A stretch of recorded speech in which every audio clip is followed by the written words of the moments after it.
ചൊവ്വാഴ്ച രാത്രിയോടെ Iran അവസാനിക്കുമെന്ന US president Donald ട്രംപിന്റെ ഭീഷണി ഗൾഫ് മേഖലയിലെ പ്രവാസികളിലും ആശങ്ക ഉയർത്തുകയാണ്. അമേരിക്ക ആക്രമിച്ചാൽ ഗൾഫിലെ പ്രധാന പാലങ്ങളും മറ്റും ആക്രമിക്കുമെന്ന ഇറാന്റെ ഭീഷണിയാണ് ആശങ്കയുടെ പ്രധാന കാരണം.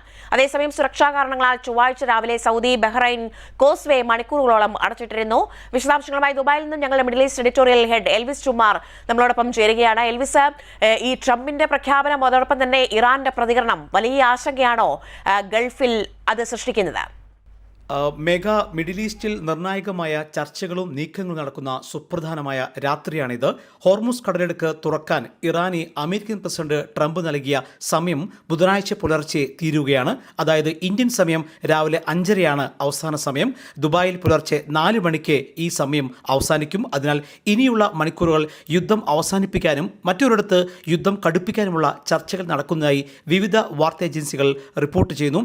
തിരികെ കിട്ടാൻ ആകാത്ത വിധം ഇറാൻ ഇന്ന് രാത്രി അവസാനിക്കും എന്നാണ് ട്രംപിന്റെ ഭീഷണി. അങ്ങനെയുണ്ടാകാൻ താൻ ആഗ്രഹിക്കുന്നില്ല, പക്ഷേ അത് സംഭവിക്കുമെന്ന് ട്രംപ് സമൂഹമാധ്യമത്തിൽ കുറിച്ചിരുന്നു. ലോക ചരിത്രത്തിലെ ഏറ്റവും പ്രധാനപ്പെട്ട നിമിഷങ്ങളായിരിക്കും ഇന്ന് രാത്രി ഉണ്ടാകുമെന്നും ട്രംപ് ആവർത്തിച്ച് പറയുന്നുണ്ട്.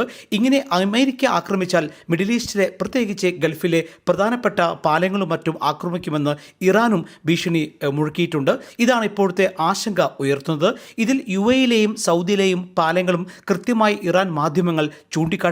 ഇറാനിലെ ഇന്ത്യക്കാരോട് അടുത്ത 48 മണിക്കൂർ സമയത്തേക്ക് പുറത്തിറങ്ങരുതെന്ന് ഇന്ത്യ ഗവൺമെൻറ്റും നിർദ്ദേശം നൽകി കഴിഞ്ഞിട്ടുണ്ട്. ഈ പുതിയ സാഹചര്യത്തിൽ ഗൾഫിലെ പ്രധാന പാലങ്ങളുടെ സുരക്ഷ ശക്തമാക്കിയിരിക്കുകയാണ്. സുരക്ഷാ കാരണങ്ങളാൽ ചൊവ്വാഴ്ച ഇന്ന് രാവിലെ സൗദി ബഹ്റൈൻ കോസ്വേ മണിക്കൂറോളം അടച്ചിട്ടിരുന്നു. 25 കിലോമീറ്റർ നീളത്തിൽ കടലിന് മുകളിലൂടെയുള്ള കൂറ്റൻ പാലമാണിത്.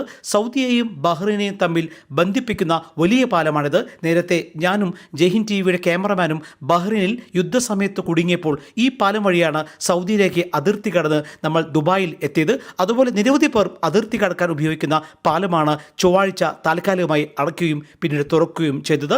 അതേസമയം ഇറാനിലെ കാർക്ക് ദ്വീപിൽ ആക്രമണം നടത്തിയെന്ന് സ്ഥിരീകരിച്ച് US vice president JD Vance രംഗത്ത് വന്നിരുന്നു. ഇറാനിലെ റെയിൽവേ പാലങ്ങളും മറ്റും ലക്ഷ്യമിട്ട് ആക്രമണം നടത്തിയെന്ന് ഇസ്രായേലും അവകാശപ്പെട്ടിരിക്കുന്നു. ഇതിലും നിരവധി മരണങ്ങൾ സംഭവിച്ചിട്ടുണ്ട്. മറ്റൊന്ന് യഹിയ അബാദ് എന്ന പാലത്തിനേരെയാണ് ആക്രമണം ഉണ്ടായത്. ഇതുമെല്ലാം ഇറാനെ കൂടുതൽ പ്രകോപിപ്പിക്കുന്ന മറ്റു കാരണങ്ങളാണ്. മേഘ, വ്യക്തമാണ്. എൽവിസ് ചുമാറാണ് വിശദാംശങ്ങൾ നൽകിയത്. One anchor every week, 20 years, 1,000 episodes on one TV channel. Middle East This Week, an Elvis Chumar TV show. Exclusively on Jayhind TV. Stay tuned for the 1,000 countdown.